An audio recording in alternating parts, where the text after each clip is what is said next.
Welcome to Vidya talks channel. இன்றைக்கி எதை பற்றி பார்க்க போகிறோம்? சில ரீசன்ட் கான்செப்ட்ஸை பற்றி தான் பார்க்க போகிறோம். ரீசெண்டாக சயின்ஸில் என்னென்ன பண்ணுறாங்க அப்படிங்கிறத பற்றி தான்.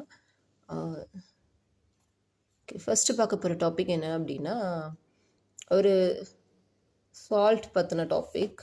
ஸோ அதில் பார்த்திங்கன்னா ரீசெண்டாக என்னாச்சு, ஒரு ஆக்ட்ரஸ்ஸை அவங்க வந்து சொல்லியிருந்தாங்க, சால்ட்டை வந்து வெயிலில் வச்சு எடுத்தோன்னா நமக்கு வந்து விட்டமின் டி வந்து அதிகமாக உடம்புல கிடைக்கும் அப்படிங்கிற மாதிரி அவங்களுக்கு ஒரு சித்தா டாக்டர் சொன்னதாகவும், அந்த சித்தா டாக்டர் சொன்னதை வந்து அவங்க சும்மா சொல்லியிருந்தாங்க.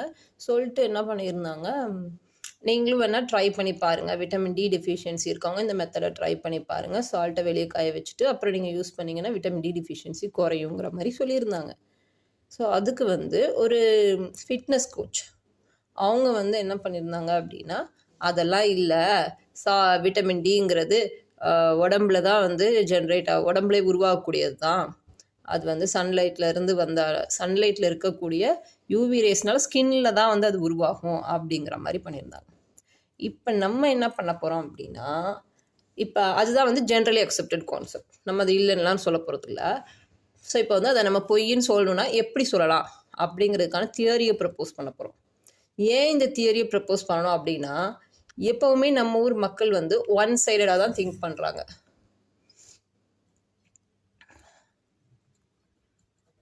ஸோ இதை வந்து சேஞ்ச் பண்ணணுங்கிறதுக்காக தான் நம்ம வந்து இது பண்ணுறோம். One sided thinking.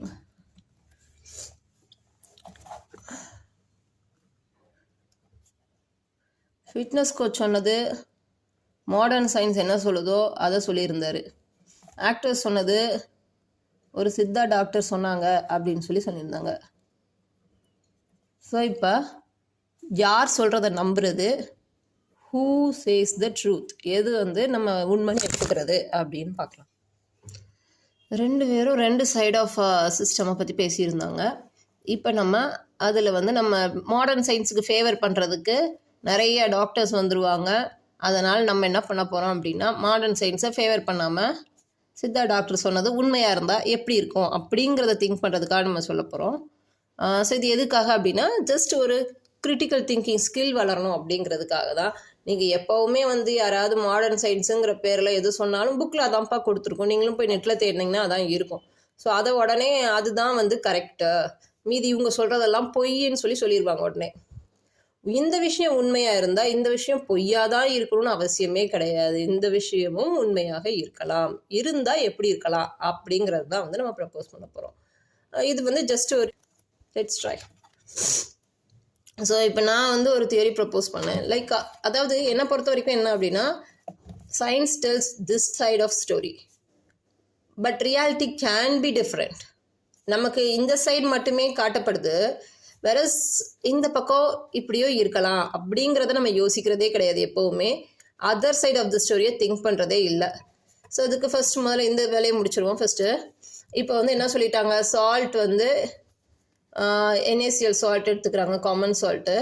இதை வந்து என்ன சொல்கிறாங்க, இது வந்து விட்டமின் டியை வந்து உடம்புல உருவாக்காதுன்னு சொல்கிறாங்க. ஓகே, ஸோ இப்போ இதுக்கு வந்து விட்டமின் டியை உருவாக்கும் அப்படின்னு சொல்லணும். எப்படி சொல்லலாம் அப்படிங்கிறத நம்ம ட்ரை பண்ணுவோம். ஓகே, ஸோ இப்போ வந்து அவங்க சொன்ன மெத்தடு, சால்ட்டு வந்து லைட்டில் படும்போது அவங்களுக்கு வந்து உடம்புல வந்து விட்டமின் டி சிந்தசிஸ் ஆச்சு அப்படின்னு சொல்கிறாங்க, பாடியில் சிந்தசிஸ் ஆகுதுங்கிற மாதிரி அவங்களோட தியரியை ப்ரப்போஸ் பண்ணாங்க. அவங்க சொல்கிறாங்க, அவங்க வந்து முன்னாடி வந்து விட்டமின் டி சப்ளிமெண்ட்ஸ் எடுத்துகிட்டு இருந்ததாகவும், அதுக்கப்புறம் இந்த சால்ட் யூஸ் பண்ண ஆரம்பித்ததுக்கப்புறம் சப்ளிமெண்ட்ஸ் யூஸ் பண்ணல அப்படிங்கிற மாதிரி சொல்லியிருந்தாங்க.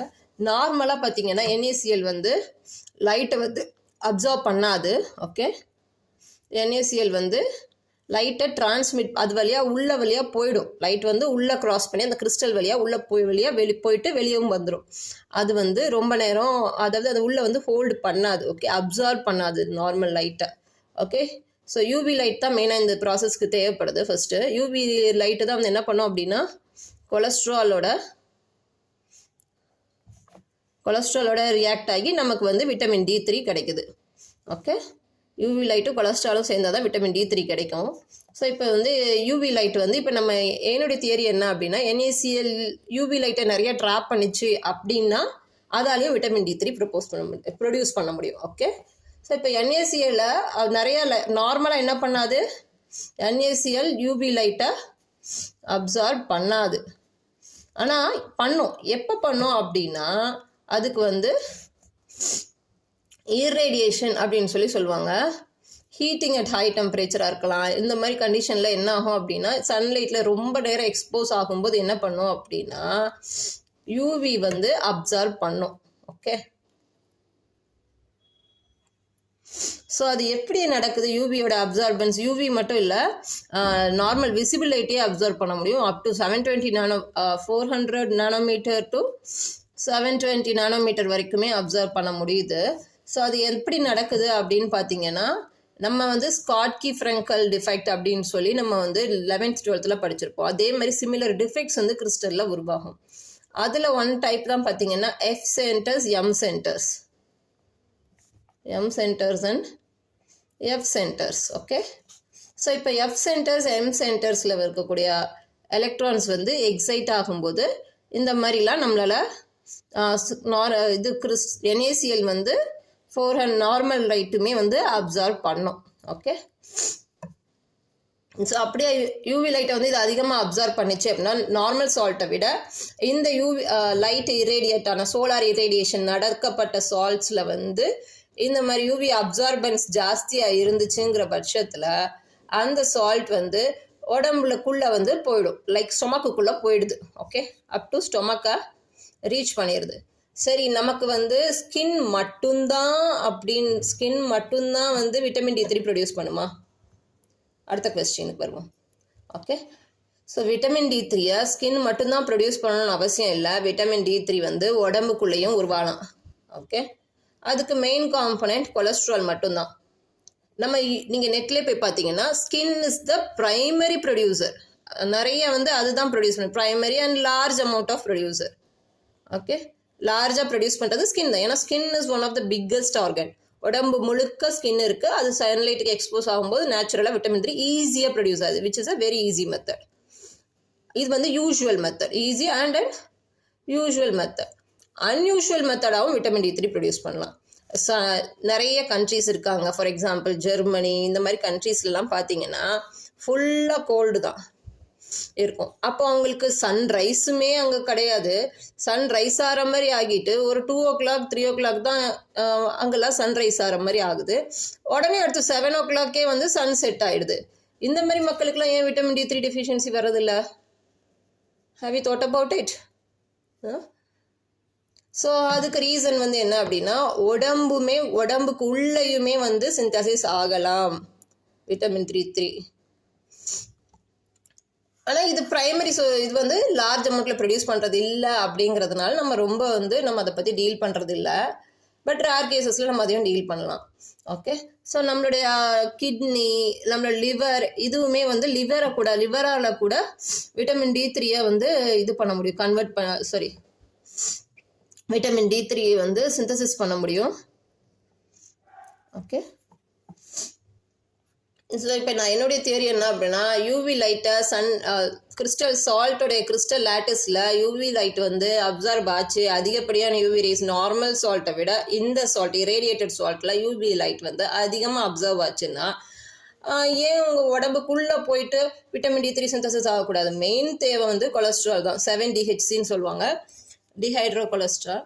ஸோ அதுதான் வந்து நமக்கு தேவை. அது ஈஸியாக ப்ரொடியூஸ் ஆகலாம், அது ஒன்றும் பெரிய மெத்தட்லாம் இல்லை. ஸோ இப்படியும் நடக்கலாம் ஒரு theory. This is my theory. I didn't say it is written anywhere. It is not written anywhere. எங்கேயுமே இது கொடுக்கல. It's not return. இதுக்குள்ள சொன்ன விஷயங்கள் கரெக்டாக, உள்ளே இருக்கிற சப்கான்செப்ட்ஸ்லாம் கரெக்டானா கரெக்டு. ஸோ சும்மா கொஞ்சம் ஏதோ ஸ்க்ரீன்ஷாட்ஸ் எடுத்து வச்சுருக்கேன். ஸோ ஃபஸ்ட்டு சோலார் ரேடியேஷனால் கலர் சென்டர்ஸ் ஃபார்ம் ஆகும் within the crystal centre, particularly F centre and M centre form ஆகும். Okay, F centre M centre form ஆனதுக்கப்புறம் ரேடியேட் பண்ணும்போது கிடைக்கும். ஓகே, ஸோ இது வந்து அப்சர்வ் பண்ணும் சன்லைட்டை அப்படிங்கிறது பார்த்தோம் இல்லையா? ஓகே, எஃப் சென்டர்ஸ் வந்து absorb around 460 nanometre and M centres absorb around 720 nanometre. So absorb or அப்சர்பன்ஸும் இருக்குது. இதுக்கு அடுத்து மீதி இருக்கிற ஸ்டோரி உங்களுக்கு தெரிஞ்சிருக்கும். Like 7-DHC, vitamin D3, eight synthesis எல்லாம் தெரிஞ்சிருக்கும் இல்லையா. ஸோ அந்த ப்ரொசீஜரை நீங்களே கோத்ரூ பண்ணி பார்த்துக்கலாம்.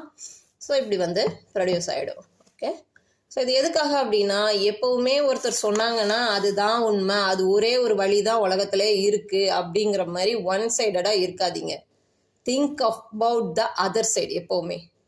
அதை சொல்கிறதுக்காக தான் நான் இந்த இது ப்ரப்போஸ் பண்ணேன். எனக்கு தெரிஞ்சு இப்போ யாருமே இந்த மாதிரி ஒழுங்காக ப்ரப்போஸ் பண்ணுறதும் கிடையாது. லைக் டிஃப்ரெண்ட்டான தாட்ஸ் கொடுங்க. ஒரே கான்செப்டை எப்போ பார்த்தாலும் யார் என்ன சொல்கிறாங்களோ அதையே தான் திருப்பி சொல்லணும். புதுசாக சொன்னவங்க எல்லாரும் முட்டாள், புதுசாக எதுவுமே சொல்லிடவே கூடாது அப்படிங்கிற மாதிரி நிறைய பேர் நினச்சிட்ருக்காங்க. ஸோ அதை வந்து மாற்றுங்க அப்படிங்கிறதுக்காக தான் ஸோ என்னுடைய ஒரு தியரியை நான் ப்ரப்போஸ் பண்ணி கொடுத்துருந்தேன். நல்லா படிக்கிற கெமிஸ்ட் இருந்தீங்கன்னா நீங்களும் உங்களுக்கான தியரியை ப்ரப்போஸ் பண்ணி கொடுங்க பார்ப்போம்.